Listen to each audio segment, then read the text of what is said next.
I really thought I was done saying this, but evidently Mother Nature has different ideas. But if you're remotely interested in watching a middle-aged farmer sweat profusely trying to keep up with these younger farmers, the Gen X Farmer channel is probably for you.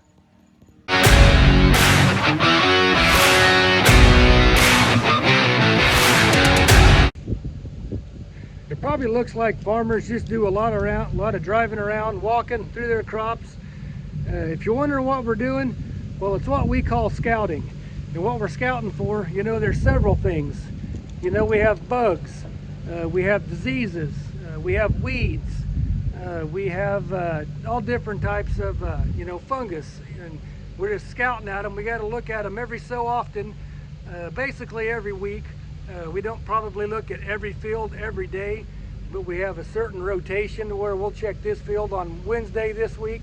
So if we don't get back to it at the latest, we'll probably come back Wednesday of next week and we'll look at that field again.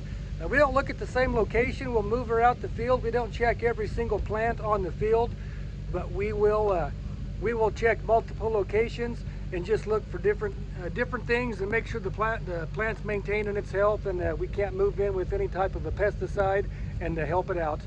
And towards harvest time, we move in to see when we can get the combine out. That's kind of what we're doing right now with the grain sorghum. We're just moving in, seeing how quick we can get the combine out and roll through it. And at the flip side, we just put the wheat in the ground, and we're going to look at it to see if that little seedling is coming through the ground yet, and if there's anything else we can do to help it along.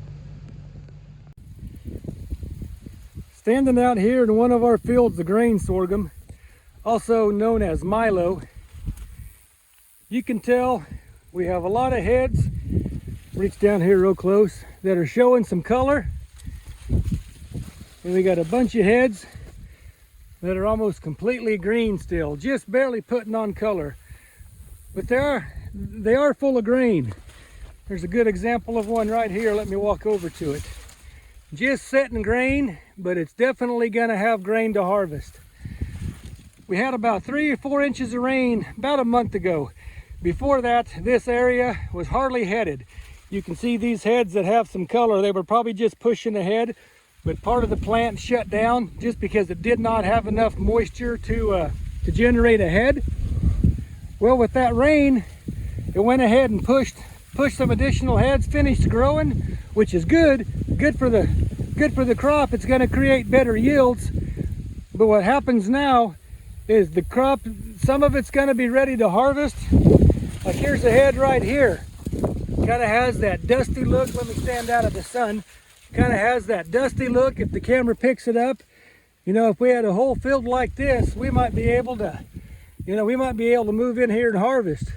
But when we got a bunch of them right next to it, you know, that aren't even close, you know, there's a big one right there that's still green. It's probably going to take a freeze, excuse me, which is fine. As long as they got grain in them and it freezes, that'll just help dry it down.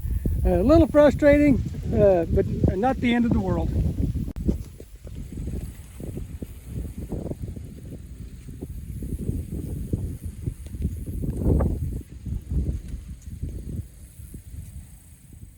I'll point something out to you real quick about sorghum.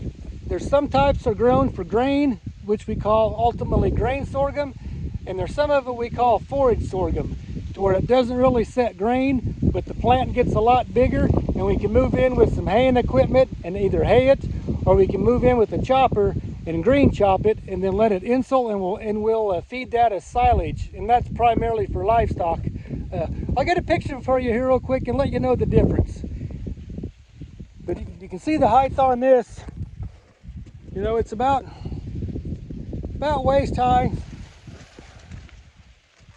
You know, right at my waist. I'll walk up over here to one of my neighbor's fields and show you what a field of forage sorghum looks like. The old saying, good fences make good neighbors.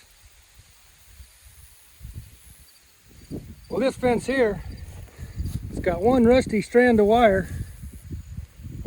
I wouldn't really call it a good fence. What kind of a neighbor does that make me? Now I'm standing next to a field of what we call forage sorghum. As you can tell, it's way over my head, which is good. That's what this particular farmer's after. He'll probably come in here with a silage cutter and just chop this all up and feed it to his livestock. But you know, no heads. Almost all leaves clear to the top. Actually looks pretty good for no more rain. Let's get out of the sun here. Actually looks pretty good for no more rain than we've had. Well, would you looky there? Perfect timing. Thanks, Phil.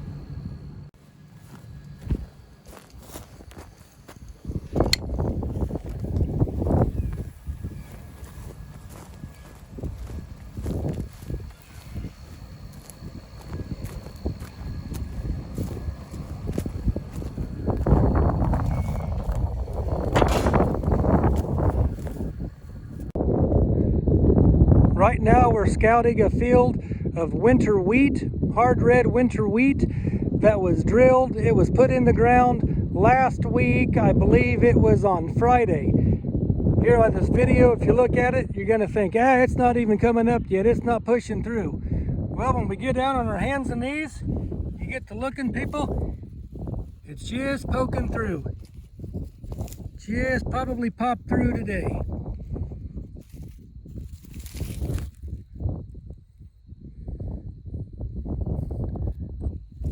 We got rain forecasted the next 3 or 4 days. I think we're in the 1 to 2 inch zone.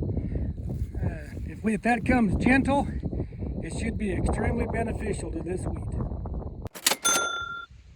6,500s 2 days ago, and another 1/4 inch this morning, and it's still raining nicely. We are definitely blessed. Just what the triticale and winter wheat need. Hey, do you give consent to be in the video? Huh? Yes or no? Huh? How about you?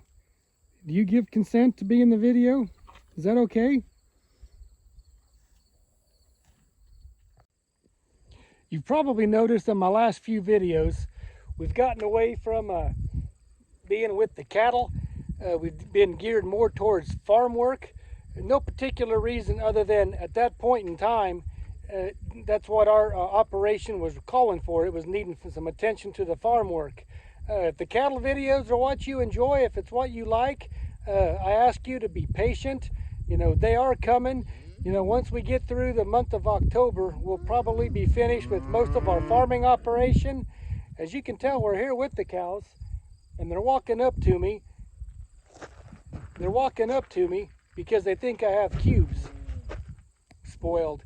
But anyway, if the cattle videos are what you enjoy, you know, I ask you to, to check back, check every video, because we're certainly gonna, not ignoring them. It's just that they're not requiring as much as of our time right now. Once we get into, say, November and December, what we'll do then is these cattle here, hard to point the right direction, these cattle here, we'll move them out of this pasture, probably into a dry lot, and then we'll just have to supplement them with round-baled feed. And then we'll be around them every day, you know, not all day, but we'll be around them, you know, a few minutes every day.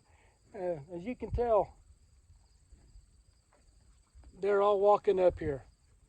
They want cubes.